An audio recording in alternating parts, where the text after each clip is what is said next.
Hello there and welcome. This is Bob Proctor. I want to talk to you for a moment about cultural paradigms. That's what culture is a paradigm. Every country has a culture. Every company has a culture. Schools have a culture. And your family has a culture. And so do you. Your personal culture is called your paradigm. Well, that's exactly what culture is.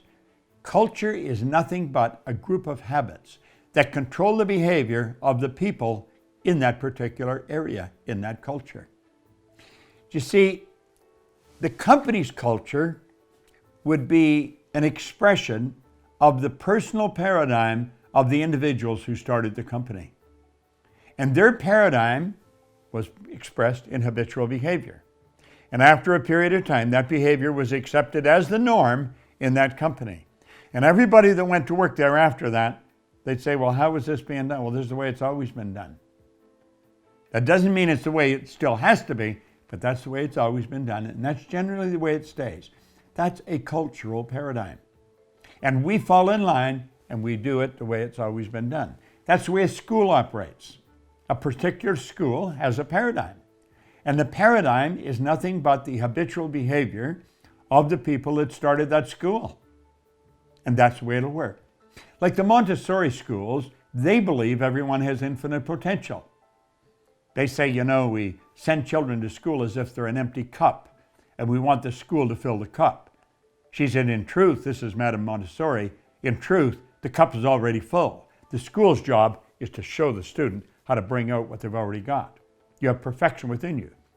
That's the Montessori culture. But that's not the culture of the average individual school. The average individual school is they treat people like an empty cup, and they're going to try and fill that cup.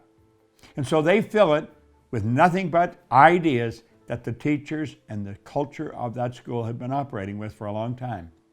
And that's the way people are grown, and that's the way they programmed, and that's the way they live. Do they have to? Absolutely not. Every one of us are God's highest form of creation. Every one of us. That means we have infinite potential. Do you know, as I'm talking about this and I'm thinking countries have a culture. When there is a war and one area wins the war, they generally go in and change the culture of that country. Now, I lived through the Second World War. I was born before it started, and I grew up as a young person during the war. And when the war was over, the culture of the countries that started the war was changed. And it was changed quite dramatically. It was changed by the people who were victorious in the war. And that's the way it's been if you go all back through history. When a new individual buys a company, they generally bring in their own hierarchy.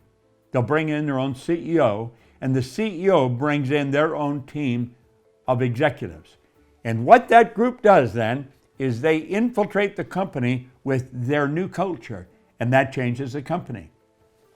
If a company's struggling, quite frequently the new culture will cause that company that had been struggling for years to all of a sudden become very successful.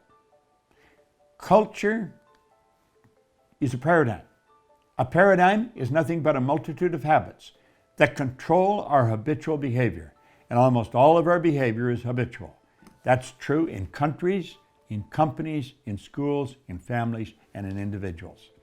Culture is nothing but group habit.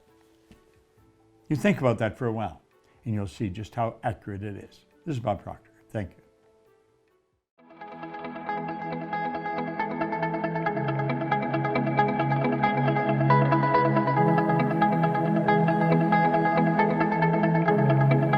Check us out at ProctorGallagherInstitute.com for tips, tools, and resources.